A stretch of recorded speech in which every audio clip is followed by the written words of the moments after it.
25 जून 1975 रोजी तत्कालीन प्रधानमंत्री श्रीमती इंदिरा गांधी यांनी या देशामध्ये आणीबाणी लागू केली। आणीबाणीच्या घोषणेबरोबरच राष्ट्रीय स्वयंसेवक संघ म्हणजे RSS आणि तत्सम इतर अनेक संघटनांवरती बंदी हुकूम लागू झाला। रत्नागिरी जिल्ह्यामध्ये असलेल्या चिपळूणमध्ये त्यावेळेला करावडे नावाचे पोलीस ऑफिसर होते आणि त्यांनीही आणीबाणीचा जो हुकूम झाला आणि संघावरती बंदी आली, ती बंदी पाहिल्यानंतर आपल्याकडे असणारे राष्ट्रीय स्वयंसेवक संघाबद्दलचे सगळे कागदपत्र धुंडाळून काढून चिपळुणामध्ये आणि आसपास असलेल्या अनेक स्वयंसेवकांच्या याद्या तयार केल्या आणि त्यांची ही धरपकड सुरू केली। 1, 2, 3, 5, 50 असं करत करत बहुतेक सगळे स्वयंसेवक त्यावेळेला तुरुंगामध्ये डांबले गेले। पण एक स्वयंसेवक म्हणजे श्रीधर चितळे यांचा काही पत्ता या करावडे साहेबांना लागत नव्हता। चितळ्यांची जी 2-4 घरं चिपळुणामध्ये आहे तिथे जाऊन त्यांनी सखोल चौकशी केली, धाकदपटशा केला, पण या श्रीधर चितळ्यांबद्दल कोणाला काही धड माहिती सांगता येईना। आता एक स्वयंसेवक बाहेर असणं म्हणजे या देशाला किती मोठा धोका आहे असं जे त्यावेळेला सरकारने पोलीस खात्याच्या मनावर बिंबवलं होतं, त्याला अनुसरून या करावडे साहेबांनी आपला शोध जारीने चालू ठेवला। पुढच्या 15-20 दिवसामध्ये चिपळुणामध्ये इकडे तिकडे थोडीशी हेरगिरी केल्यानंतर त्यांच्या असं लक्षामध्ये आलं की 1960च्या सुमारास हे श्रीधर चितळे आपले चिपळुणामधली प्रॉपर्टी विकून मुंबईला निघून गेले परिवारासह।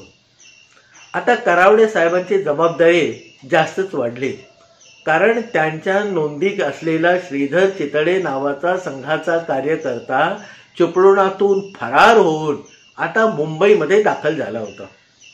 त्यामुळे त्यांनी मुंबईच्या पोलीस यंत्रणेशी संपर्क साधला आणि त्यांना अवगत केलं किंवा सूचना दिली की एक संघाचा स्वयंसेवक चिपळुणामधून फरार होऊन मुंबईमध्ये दाखल झालेला आहे आणि त्यामुळे त्याला ताब्यात घेणं आणि ते सुद्धा निकडीने ताब्यात घेणं अतिशय गरजेचं आहे। पोलीस यंत्रणेने चिपळुणला परत संपर्क साधून या करावडे साहेबांना विचारलं की बाबा त्याचा मुंबईतला काही ठाव ठिकाणा असेल तर आम्हाला सांगा, म्हणजे आम्हाला तत्परतेने जाऊन त्याला अटक करता येईल। करावडे साहेबांनी तोपर्यंत अधिक माहिती या श्रीधर चितळ्यांबद्दल जमा केली होती, त्यामुळे मुंबईहून अशी विचारणा झाल्यानंतर त्यांनी तात्काळ आपल्याकडे असलेली अधिकची माहिती मुंबईच्या पोलीस खात्याला दिली की मुंबईमध्ये असलेल्या गिरगावातल्या झावबाच्या वाडीमध्ये हे चितळे कुटुंब चिपळुणातून निघून गेलेलं आहे। आता मुंबईची यंत्रणा अधिक सतर्क झाली। अधिक मिळालेल्या माहितीवरून त्यांनी गिरगावातल्या झावबाच्या वाडीत असलेल्या सगळ्या चाळी धुंडाळून काढायला सुरुवात केली, पण तिथे त्यानं चितळे नावाचं कुटुंब काही वस्तीमध्ये असलेलं किंवा राहत असलेलं दृष्टोत्पत्तीस आलं नाही। आता फरार कुटुंब श्रीधर चितळ्यांचं मुंबईमध्ये झावबाच्या वाडीमध्ये आलं अशी चिपळुणातून माहिती आली, पण मुंबईच्या पोलिसांना त्यांचा काही तपास लागेना। त्यामुळे मुंबईचे पोलीस अधिक सतर्क होऊन झावबाच्या वाडीच्या आसपासचा जो प्रदेश होता तो धुंडाळायला सुरुवात केली। त्यांच्या प्रयत्नाला पुढच्या 15-20 दिवसामध्ये यश आलं आणि झावबाच्या वाडीला लागून असलेल्या एका किराणा मालाच्या दुकानामध्ये म्हणजे त्या वाड्याकडे त्यांना खबर मिळाली की चितळे नावाचं कुटुंब खरोखर झावबाच्या वाडीमध्ये वस्तीला होतं आणि काही वर्षापूर्वी ते आता बोरिवलीला स्थलांतर झालेलं आहे। म्हणजे गिरगावातून निघून मुंबईचं जे उपनगर बोरिवली आहे तिथे गेलेलं आहे। आता मुंबईच्या गिरगावातल्या पोलीस यंत्रणेने ही माहिती ताबडतोब बोरिवलीच्या पोलीस यंत्रणेला कळवली की तुमच्याकडे चिपळुणामधून फरार झालेलं श्रीधर चितळे नावाचं एक कुटुंब आहे, ते गिरगावामध्ये काही दिवस वस्तीला होतं आणि आता मिळालेल्या माहितीप्रमाणे ते बोरिवलीला गेलेलं आहे। आता बोरिवलीची पोलीस यंत्रणा अतिशय सतर्क झाले आणि त्यांनी बोरिवलीचा परिसर धुंडाळून काढायला सुरुवात केली. जुजबी माहिती किंवा सुरुवातीच्या प्रयत्नांना त्यांना यश आलं नाही, म्हणून त्यांनी परत मुंबईच्या पोलीस यंत्रणेला विचारलं की बाबा बोरिवलीमध्ये ते कुठे नक्की आले, त्याची काही माहिती तुम्हाला मिळाली असेल तर तुम्ही आम्हाला ती द्या. आता मुंबईच्या पोलीस यंत्रणेने परत त्या वाड्याकडे जाऊन त्याची सखोल चौकशी केली, त्याला धाकदपटशा दाखवलं आणि त्याच्याकडून माहिती काढली की बोरिवलीमध्ये जे साईबाबा नगर आहे त्या ठिकाणी हे चितळे कुटुंब गेल्याचं ओझरतं त्याला आठवत होतं. मुंबईच्या पोलिसांनी ही नुकतीच मिळालेली महत्त्वाची माहिती बोरिवलीच्या तपास यंत्रणेला म्हणजे पोलिसांना दिली आणि सांगितलं की बोरिवलीमध्ये साईबाबा नगर नावाचा जो काही भाग आहे तिथे गेल्याची माहिती, म्हणजे हे श्रीधर चितळ्यांचं कुटुंब तिथे गेल्याची माहिती नुकतीच आम्हाला मिळालेली आहे. तेव्हा त्या प्रदेशावरती म्हणजे साईबाबा नगरवरती अधिक लक्ष ठेवून आपण लवकरात लवकर त्या श्रीधर चितळ्यांना ताब्यामध्ये घ्या, त्यांना अटक करा. बोरिवलीच्या पोलीस यंत्रणेमध्ये त्यावेळेला सक्षम अधिकारी होते कांबळे. या कांबळे अधिकाऱ्यांनी आपल्याबरोबरचा फौज फाटा घेऊन साईबाबा नगर धुंडाळून काढलं आणि तिथे एका इमारतीमध्ये 4थ्या मजल्यावर 402 क्रमांकाच्या खोलीमध्ये म्हणजे फ्लॅटमध्ये चितळे कुटुंब वास्तव्याला आहे याची खातरजमा त्यांना झाली. श्रीधर चितळे यांची जेव्हा अधिक माहिती चिपळुणातून मागवण्यात आली बोरिवलीच्या यंत्रणेकडनं, कांबळे साहेबांकडनं, तेव्हा त्यांना लक्षात आलं की हे श्रीधर चितळे वय साधारणपणे 75च्या आसपास आहे, कारण तिथे चिपळुणामध्ये असलेल्या नोंदीनुसार त्यांचा जन्म 1901 सालातला आहे. आता 75 वर्षाच्या स्वयंसेवकाला पकडण्यासाठी बोरिवलीतल्या कांबळे साहेबांनी सापळा रचायला सुरुवात केली.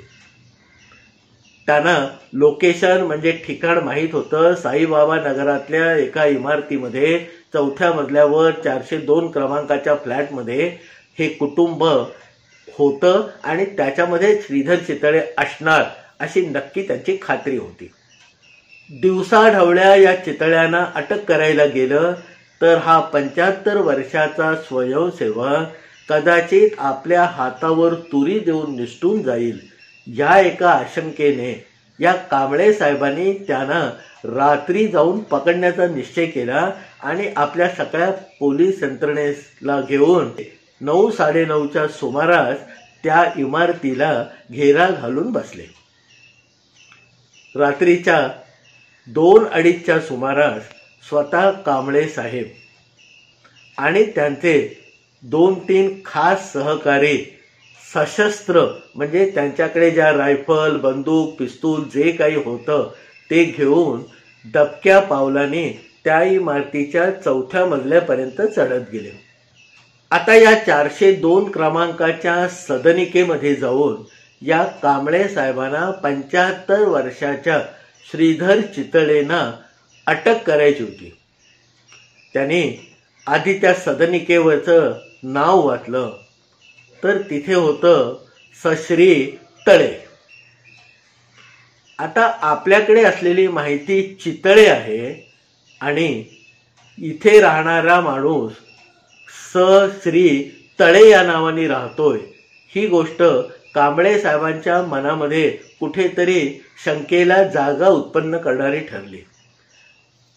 नेमप्लेट म्हणजे पाठीवरचं नाव तळे बघून परत एकदा दबक्या पावलाने कांबळे साहेब खाली आले आणि त्यांनी आपल्या सहकाऱ्यांबरोबर विचार केला की आतमध्ये असलेलं कुटुंब हे अतिशय जोखमीचं आहे त्याला अटक करणं, कारण त्यांनी आपलं नावही बदललेलं आहे.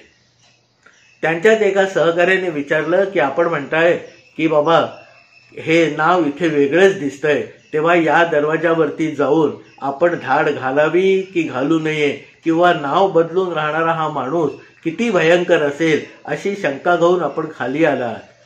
पण आपण या इमारतीच्या खाली जी रहिवाशांची यादी लावलेली आहे त्याच्यामध्ये काय नाव लिहिलेलं आहे ते तपासून घेऊया. कांबळे साहेबांना ही आयडिया अतिशय आवडली आणि त्यांनी आपल्या खिशातला टॉर्च म्हणजे बॅटरी काढली आणि त्या इमारतीच्या खाली वर राहणाऱ्या रहिवाशांची जी यादी लावलेली होती त्याचा तपास करायला सुरुवात केली. 402 क्रमांकाच्या समोर तिथे जे नाव लिहिलेलं होतं ते श्री चितळे असंच होतं.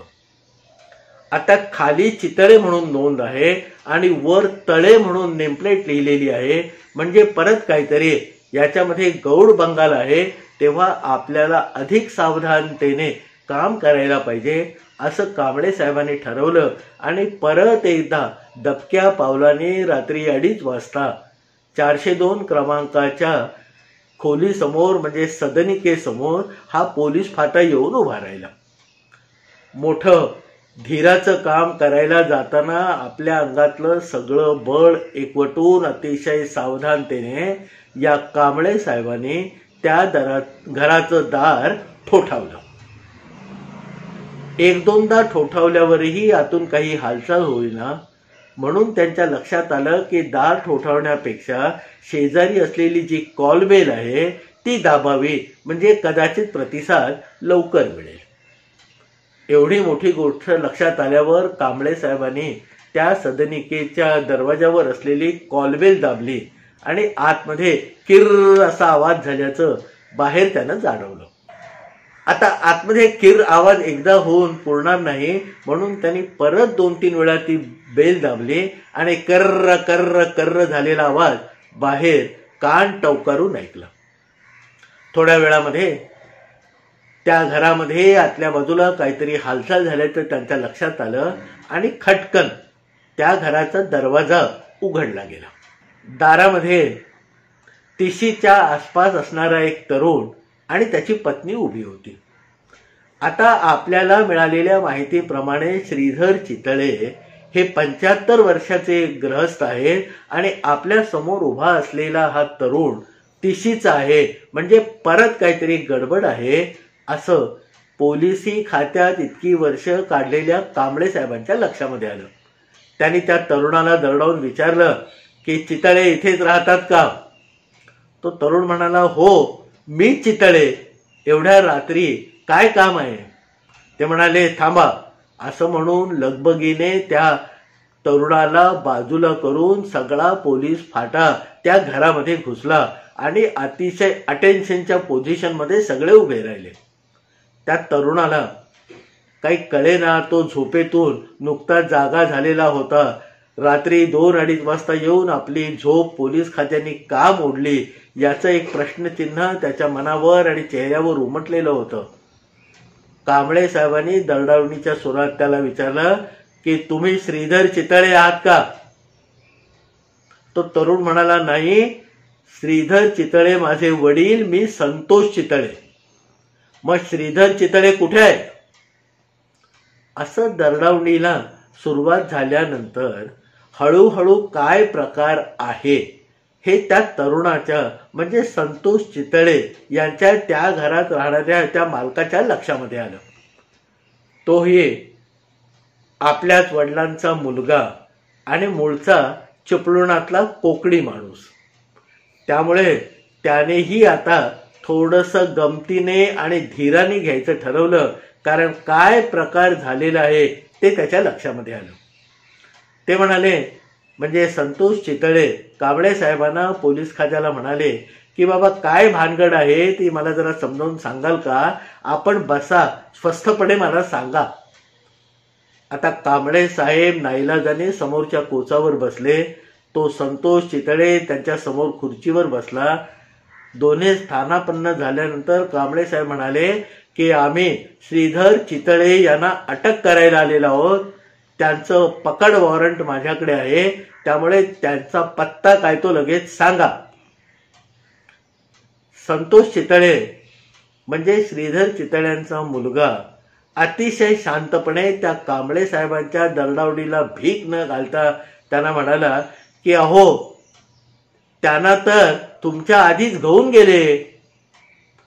आता खजील होण्याची किंवा रागवण्याची पाळी कांबळे साहेबांकडे होती, कारण त्यांच्याकडे श्रीधर चितळे यांचं पकड वॉरंट होतं आणि पकड वॉरंट कांबळे साहेबांकडे असताना आपल्या आधीच त्यांना कोण घेऊन गेले असा प्रश्न कांबळे साहेबांच्या मनामध्ये उभा राहिला. आणि आता आपल्या हातातून ही मोहीम बहुतेक निसटून जाणार आणि मग आपल्याला वरिष्ठांच्या प्रश्नोत्तराला तोंड द्यावं लागणार अशी एक भीतीची लहर कांबळे साहेबांच्या शरीरामधून तक्षणी निघून गेली. त्यांनी चाचरीत विचारलं, अहो पकड वॉरंट आमच्याकडे आहे, मग त्यांना घेऊन कोण गेले? संतोष म्हणाला की बाबा ते जे आले होते त्यांच्याकडे पकड वॉरंट काही नव्हतं, पण ते त्यांना घेऊन गेले. कांबळे साहेब म्हणाले, असं कसं घेऊन गेले? आता जे कोण घेऊन गेले त्यांची आम्हाला माहिती द्या, आम्हाला लवकरात लवकर त्या श्रीधर चितळ्यांना ताब्यात घ्यायचंय. ते संघाचे कार्यकर्ते आहेत आणि संघावरती बंदी आलेली आहे. संतोष म्हणाला की बाबा मी तुम्हाला त्यांचं नाव सांगितलं तरी त्यांच्याकडनं तुम्हाला त्यांना काही परत आणता येणार नाही. त्यामुळे असं म्हणून तो थांबला. तेवढा म्हणाला, नाही नाही असं चालणार नाही, तुम्ही मला त्याची माहिती द्या, कोण त्यांना घेऊन गेले? पकड वॉरंट माझ्याकडे असताना माझ्या आधी येऊन श्रीधर चितळ्यांना कोण घेऊन गेले ते मला बघितलंच पाहिजे. संतोष शांतपणे म्हणाला, अहो कांबळे साहेब, माझे वडील श्रीधर चितळे यांना 9 वर्षापूर्वी यम घेऊन गेले. 9 वर्षापूर्वी त्यांचं निधन झालंय. आता कुठे जाऊन तुम्ही त्यांना पकडणार आहात ते मला सांगा. आणीबाणी डिक्लेअर झाल्यानंतर पोलीस खात्याने ज्या अनेक करामती केल्या त्यातली 100% सत्य असलेली ही घटना मी आपल्याला सांगितली. दबावामध्ये काम करताना चांगल्या यंत्रणा सुद्धा किती निष्प्रभ किंवा किती ढिसाळपणे काम करतात याचा हा एक उत्तम नमुना आहे. मला वाटतं हा व्हिडिओ आणि त्यातली ही गोष्ट आपल्याला आवडली असेल. आपल्याला ही गोष्ट आवडली असेल तर आपल्या मित्रपरिवारांपर्यंत जरूर ही पोचवा. हा व्हिडिओ शेअर करा. आणि आत्तापर्यंत कामाच्या काही धवडग्यामध्ये जर माझा हा चॅनल सबस्क्राईब करायचं आपल्याकडनं राहून गेलं असेल तर तोही करून टाका.